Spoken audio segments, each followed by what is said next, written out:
द्रविडं त्वमेव त्वमेव सर्वं मम देव देवा। श्री गर्ग संहिता के वृंदावन खंड का 26वां अध्याय। श्री कृष्ण का विरजा के साथ विहार, श्री राधा के भय से विरजा का नदी रूप होना, उसी के 7 पुत्रों का उसी के शाप से 7 समुद्र होना तथा राधा के शाप से श्री दामा का अंशतः शंखचूड़ होना। श्री बहुलाश्व ने पूछा, महामते देवर्षि, आप परावर वेत्ताओं में श्रेष्ठ हैं, अतः यह बताइए कि अघासुर आदि दैत्यों की ज्योति तो भगवान श्री कृष्ण में प्रविष्ट हुई थी, परंतु शंखचूड़ का तेज श्री दामा में लीन हुआ, इसका क्या कारण है? अहो, श्री कृष्णचंद्र का चरित्र अत्यंत अद्भुत है। श्री नारद जी बोले, महामते नरेश, यह पूर्व काल में घटित गोलोक का वृत्तांत है, जिसे मैंने भगवान नारायण के मुख से सुना था। वह सर्व पापहारी पुण्य प्रसंग तुम मुझसे सुनो। श्री हरि की 3 पत्नियां हुई, श्री राधा, विजया और भूदेवी। इन तीनों में महात्मा श्री कृष्ण को श्री राधा ही सबसे अधिक प्रिय हैं। राजन, एक दिन भगवान श्री कृष्ण एकांत कुंज में कोटि चंद्रमाओं की सी कांति वाली तथा श्री राधिका सदृश सुंदरी विरजा के साथ विहार कर रहे थे। सखी के मुख से यह सुनकर कि श्री कृष्ण मेरी सौत के साथ हैं, श्री राधा मन ही मन अत्यंत खिन्न हो उठी। सपत्नी के सौख्य से उनको दुख हुआ। तब भगवत प्रिया श्री राधा 100 योजन विस्तृत 100 योजन ऊंचे करोड़ों अश्विनियों से जुते कोटि सूर्य तुल्य कांतिमान रथ पर, जो करोड़ों पताकाओं और स्वर्ण कलशों से मंडित था तथा जिसमें विचित्र रंग के रत्नों, स्वर्णों और मोतियों की लड़ियां लटक रही थीं, आरूढ़ होकर 10 अरब वेत्र धारिणी सखियों के साथ तत्काल श्रीहरि को देखने के लिए चली गईं। उस निकुंज के द्वार पर श्रीहरि के द्वारा नियुक्त महाबली श्री दामा पहरा दे रहा था। उसे देखकर श्री राधा ने बहुत फटकारा और सखी जनों द्वारा बेंत से पिटवाकर सहसा कुंज द्वार के भीतर जाने को उद्यत हो गईं। सखियों का कोलाहल सुनकर श्रीहरि वहां से अंतर्ध्यान हो गए। श्री राधा के भय से विरजा सहसा नदी के रूप में परिणत हो कोटि योजन विस्तृत गोलोक में उसके चारों ओर प्रवाहित होने लगी। जैसे समुद्र इस भूतल को घेरे हुए है, उसी प्रकार विरजा नदी सहसा गोलोक को अपने घेरे में लेकर बहने लगी। रत्नमय पुष्पों से विचित्र अंगों वाली वह नदी विविध प्रकार के फूलों की छाप से अंकित उष्णीय वस्त्र की भांति शोभा पाने लगी। श्री हरि चले गए और विरजा नदी रूप में परिणत हो गई। यह देख श्री राधिका अपने कुंज को लौट गईं। नृपेश्वर, तदनंतर नदी रूप में परिणत हुई विरजा को श्री कृष्ण ने शीघ्र ही अपने वर के प्रभाव से मूर्तिमती एवं विमल वस्त्राभूषणों से विभूषित दिव्य नारी बना दिया। इसके बाद वे विरजा तटवर्ती वन में वृंदावन के निकुंज में विरजा के साथ स्वयं रास करने लगे। श्री कृष्ण के तेज से विरजा के गर्भ से 7 पुत्र हुए। वे 7 शिशु अपनी बाल क्रीड़ा से निकुंज की शोभा बढ़ाने लगे। एक दिन उन बालकों में झगड़ा हो गया। उनमें जो बड़े थे उन सब ने मिलकर छोटे को मारा। छोटा भयभीत होकर भागा और माता की गोद में चला गया। सती विरजा पुत्र को आश्वासन दे उसे दुलारने लगी। उस समय साक्षात भगवान वहाँ से अंतर्ध्यान हो गए। तब श्री कृष्ण के विरह से व्याकुल हो रोष से अपने पुत्र को शाप देते हुए विरजा ने कहा, दुर्बुद्धे, तू श्री कृष्ण से वियोग कराने वाला है, अतः जल हो जा, तेरा जल मनुष्य कभी ना पिए।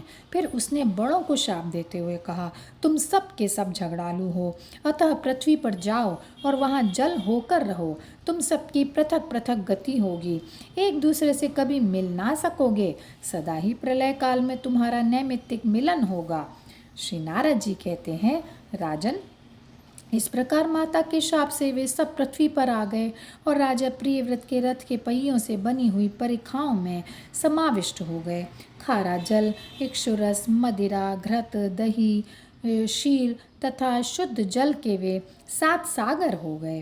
राजन, वे 7 समुद्र अक्षोभ्य तथा दुर्लंघ्य हैं, इनके भीतर प्रवेश करना अत्यंत कठिन है। वे बहुत ही गहरे तथा लाख योजन से लेकर क्रमशः द्विगुण विस्तार वाले होकर पृथक पृथक द्वीपों में स्थित हैं।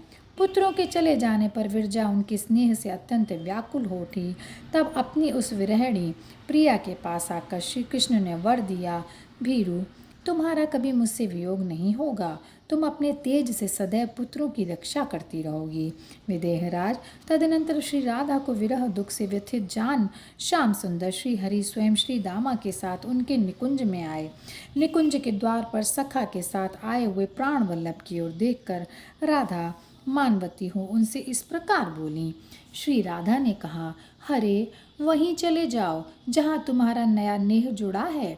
विरजा तो नदी हो गई, अब तुम्हें उसके साथ नद हो जाना चाहिए।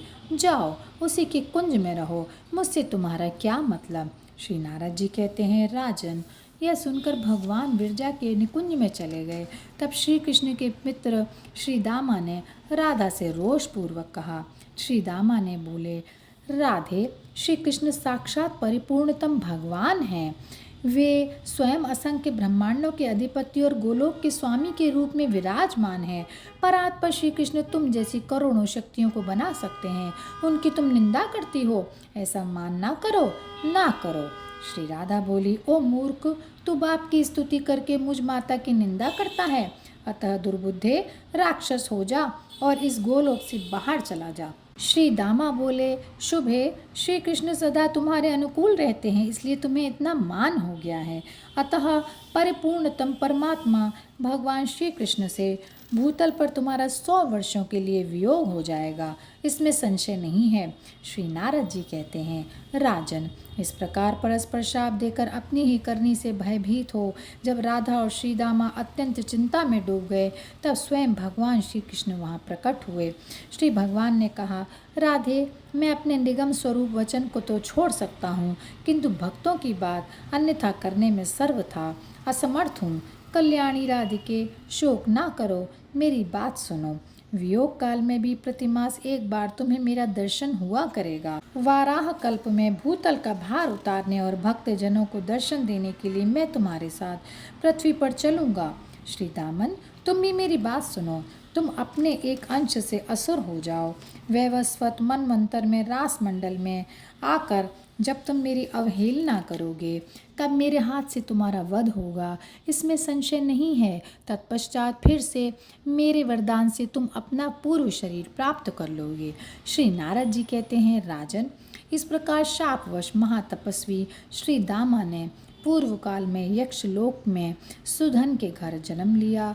वह शंखचूड़ नाम से विख्यात हो यक्षराज कुबेर का सेवक हो गया। यही कारण है कि शंखचूड़ की ज्योति श्री दामा में लीन हुई। भगवान श्री कृष्ण स्वात्मा राम हैं, एकमात्र अद्वितीय परमात्मा हैं। वे अपने ही धाम में लीला पूर्वक सारा कार्य करते हैं। जो सर्वेश्वर, सर्वरूप एवं महान आत्मा हैं, उनके लिए यह सब कार्य अद्भुत नहीं है। मैं उन श्री कृष्णचंद्र को नमस्कार करता हूँ। विदेहराज, यह मनोहर वृंदावन खंड मैंने तुम्हारे सामने कहा है। जो नरश्रेष्ठ इस चरित्र का श्रवण करता है, वह पुण्यतम परम पद को प्राप्त होता है। और यहीं पर ये श्री गर्ग संहिता जी का वृंदावन खंड समाप्त होता है। जय श्री कृष्णा, जय श्री कृष्णा, जय श्री कृष्णा।